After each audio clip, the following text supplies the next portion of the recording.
এক এক করে সব ঘাসগুলোকে দুপদাপ করে পেরে দিলাম। কিছু ঘাস কাটা শেষ হলে আমি ভাবি আব্বু আসার আগেই এই ঘাসগুলো আমি ভ্যানের উপর রেখে আসবো, যার জন্য ঘাসগুলোকে এক জায়গায় গুছিয়ে দড়ি দিয়ে বাঁধি। দড়ি দিয়ে বেঁধে গামছা মাথায় দিয়ে বোঝাটি মাথায় নেওয়ার চেষ্টা করি। ঠিক এমন সময়ে আব্বু চলে আসে। আসসালামু আলাইকুম বন্ধুরা, বড় বড় মতো আবারও হাজির হয়ে গেলাম আমি। তো কেমন আছো তুমি? ঢাকাতে যাওয়া 2 সপ্তাহ না হতে হতেই কারণবশত আমাকে আবারও চলে আসতে হয় বাসায়। বাসায় এসে বেশ ভালো হয়েছে, আমার পিচ্চি মামাটার সাথে আবারও দেখা হয়ে যায় আমার। আর তাছাড়াও আব্বুর হাত কেটে গিয়েছে, আব্বুকে সাহায্য করতে পারবো আর আম্মুর কাজেরও চাপ কমাতে পারবো। আব্বু প্রতিনিয়ত আমাদের জন্য যে পরিমাণের পরিশ্রমটা করে, সেই পরিমাণ পরিশ্রমের কিছু সামান্য অংশ তোমাদেরকে দেখাতে চলেছে। ভিডিওটা অনেক ইন্টারেস্টিং হতে চলেছে, তো চলো দেরি না করে শুরু করে ফেলি আমাদের আজকের ভিডিও। সকাল সকাল ঘুম থেকে উঠে নিজের পার্সোনাল কাজ শেষ করে বাইরে এসে দেখি গরুর খাবার প্রায় শেষের দিকে, আর এদিকে এরা খেতেই আছে।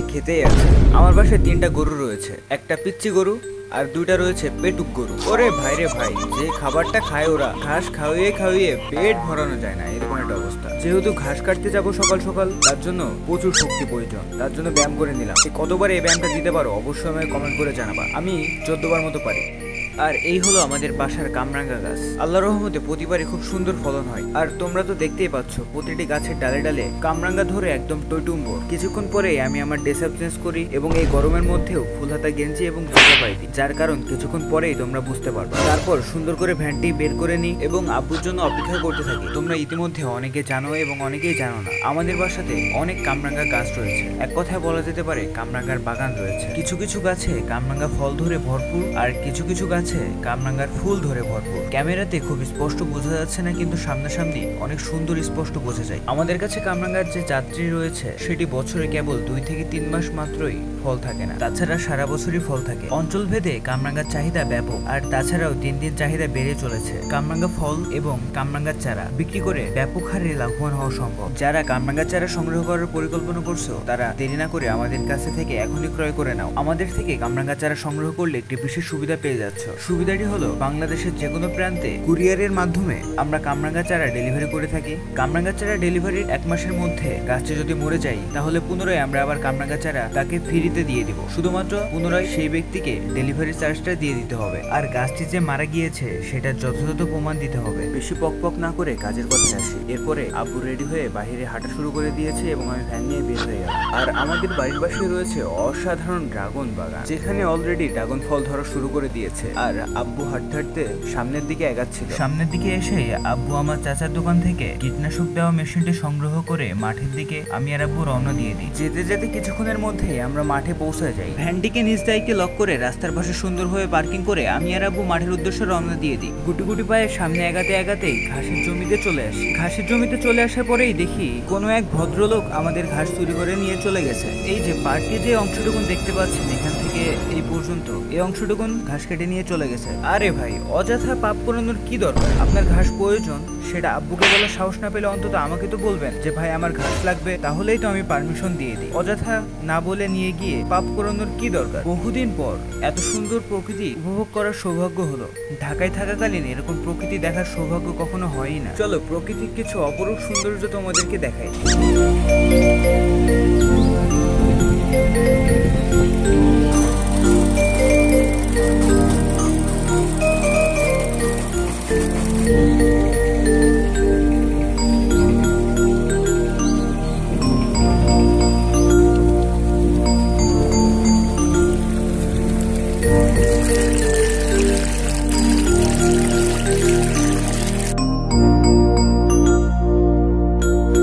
থামো, এটা কিন্তু প্রকৃতির সৌন্দর্য নয়, এটা হচ্ছে আমাদের মিষ্টি কুমড়োর আবাদ, যেখানে আব্বু গাছগুলোকে পোকামাকড় থেকে রক্ষা করার জন্য কীটনাশক দিচ্ছিল।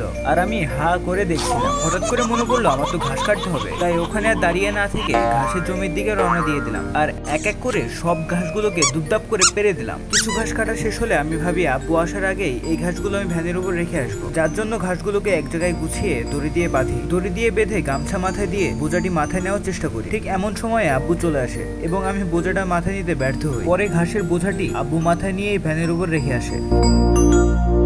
প্রথম বোঝাটির নেই আরো 2 বোঝা ঘাস কাটি এবং আব্বু প্রত্যেকবারই ভ্যানের উপরে ঘাসের বোঝা রেখে আসে। আর এদিকে আমি হাঁপিয়ে ধুপিয়ে শেষ, ওই জন্য তার কাটার উপরে বিশ্রাম নিচ্ছিলাম। বিশ্রাম নেওয়ার সময়ই দেখি দোয়েল পাখি, যেই পাখিকে আমি বহুদিন পরে দেখলাম। বাংলাদেশের জাতীয় পাখি, যেটা প্রায় বিলুপ্তর পথে, এখন সচরাচর দেখাই যায় না। যাই হোক, ঘাস কাটা শেষ করে ভ্যান সাজানোর পরে আমি ভ্যানের উপরে বসি এবং আব্বু ভ্যান চালাতে থাকে। ঘাস কাটার ফলে ঘাসের কিছু অংশ মাটিতে থেকে যায়, যার ফলে ওই অংশটুকুন পায়ে ঢুকে যাওয়ার সম্ভাবনা থাকে, যার জন্য জুতা পরে গিয়েছিলাম। আর ফুলহাতা শার্ট পরে যাওয়ার কারণ ছিল এই ঘাসের পাতায় যেন হাত কেটে না যায় তার জন্য। ইতিমধ্যে আমার হাত অনেক জায়গায় কেটে গিয়েছে। আর এখন আমরা যে জায়গাটায় আছি এটা হচ্ছে আমাদের এলাকার সোনামণি স্টেডিয়াম নামে পরিচিত একটি জায়গা, যেখানে আমরা প্রতিনিয়ত ক্রিকেট এবং ফুটবল খেলা খেলে থাকি।